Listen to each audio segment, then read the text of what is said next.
Hey guys, welcome to my workshop. In today's video, I want to show you how I made this really cool faux wooden beam. So stick around.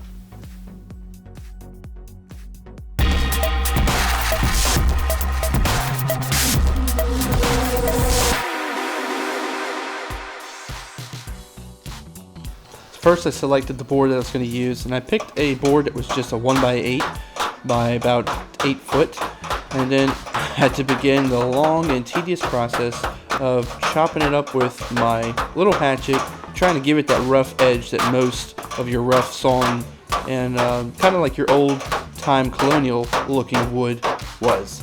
This took a long time, so I didn't try to record every bit of it. After that, I just knocked down all of the sharp edges with a hand plane and a chisel, just trying to get it to be relatively smooth, and even going over it with a palm sander.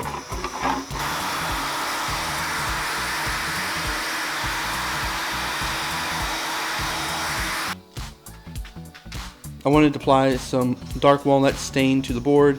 I just ended up doing one coat. This was plenty dark enough. This pine really soaked it in, made it look really nice and dark and rich. And this took a lot of time because I wanted to get in all of the grooves and all of the cuts, and I wanted to leave it a little heavy in some places just to give it some depth of color and a little bit of texture and character, like it was actually a lot older than it looked. This is where it began to look a lot older, and I thought this looked fantastic.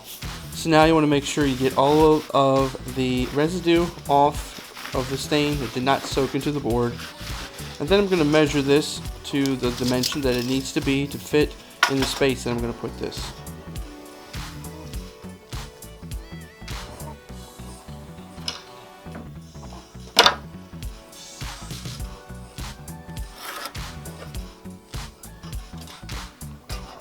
Now I had to cut this by hand because this place where my miter saw is just can't handle a board this long. And so this didn't take too long, made quick time with my hand saw, and it worked really well. Okay, well I got this board completely ready. It's cut to the length now, but there's a little bit of an issue, and I'm going to zoom you in to show you a little bit more what I mean. So I'm going to take the board. This is the end of the board. This is as if you are looking at it from the end of it. Instead of cutting a miter at a 45 and cutting all this off, being that I only want to come in about that far, what I'm going to do is cut a 45 up to the point where that board is going to be, and then straight up. And all that's going to do is actually going to give me a little bit more surface area on the straight end so that I can get some good glue bonding. And then this 45 is merely there just to hide the corner where the two boards are going to meet. So I'm going to go ahead and cut this. I'm going to use my table saw and just run it through, but then I'm going to cut this 45 in it after I cut the depth that I need here. And I'm going to plane down my boards for the side to fit that width.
Okay, so I hope that you enjoyed this video. If you enjoyed it, please be sure to give me a thumbs up. This wooden beam back here has turned out fantastic, and as you can see with the decor my wife has done, it is really popped. So I'm happy with it, she's happy with it, so everybody's happy. If you're happy with it, give me a thumbs up, leave a comment below. So anyways, thank you for watching this video. I'll see you next time in my workshop.